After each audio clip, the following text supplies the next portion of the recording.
com essa lander. Chegou aqui com dificuldade para funcionamento. Tô passando o manômetro. Olha aí o jeito que tá, pressão baixa pra caramba.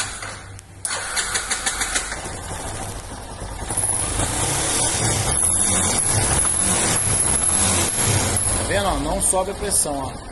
1,5, muito baixo. Tem que dar no mínimo 3 a 3,5 para ficar chique. Beleza? Acima de 2,5, 2,7, 2,8 já é uma pressão boa, mas 3 é a melhor.